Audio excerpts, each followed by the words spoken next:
came back from my trip to Mississippi, and I was talking to my niece in a parking lot in a restaurant I met her in Chiefland, Florida, and she says, look at the back of your windshield.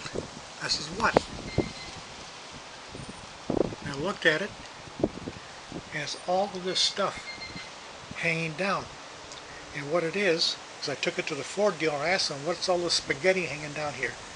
He said, that's your defroster heating element that's coming apart. So they took some pictures of it and sent it to Ford. The car's still under warranty. And they got back with me today, and they are going to replace this windshield. Before I take my car into the dealer, I cleaned it all out. I don't want to lose anything like at valet parking. But I got my premium floor mats. I want to make sure they're back in the car when I get in. Might as well take a picture of my little Ford wheel inserts. And I want to take a picture of the body panels to show that I don't have any dents in it. Also taking a picture of the engine compartment and make sure no one tries to cop my battery and put one that's almost dead in there. Got my little finger mark, I put it here. Also, this is the engine, V6 3.5 liter. I'm taking a picture of this. Who knows, I might pull this out and put a 4-cylinder in there. Never can tell. Also, I'm taking a picture of my dual exhausts, because who knows, maybe the dealership, they'll steal the dual exhausts and just give me one exhaust.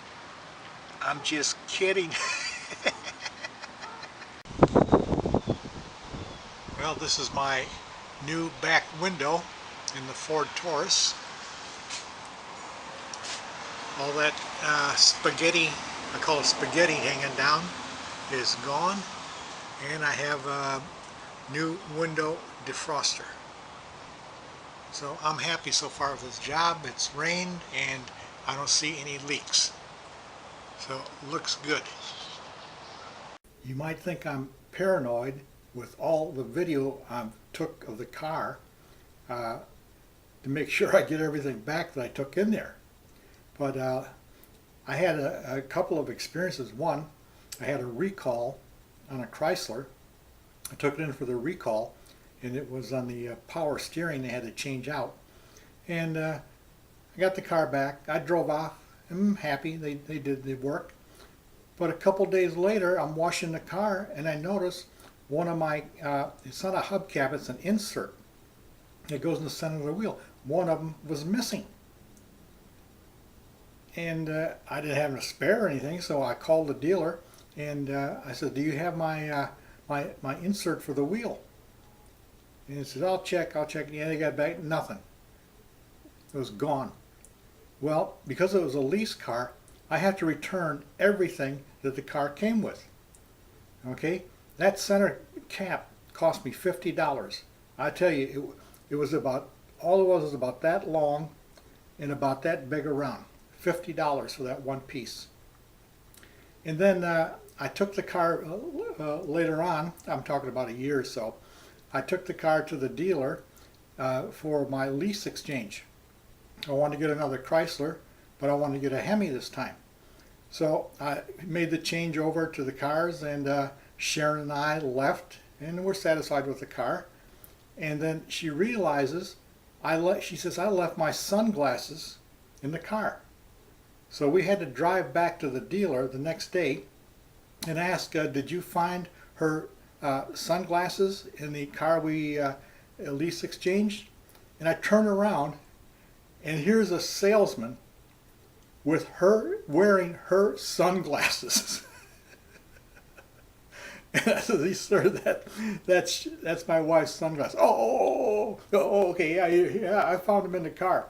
Well, anyways, that's my experience with taking my car to a dealer and what happens there. But it does seem paranoid, and I tell you, it's what difference does it make? I already paid for the camera, so I might as well use it. And you want to talk about paranoid? Well, how about people who buy life insurance? That's the height of paranoia because you're paying for your paranoia when you buy life insurance.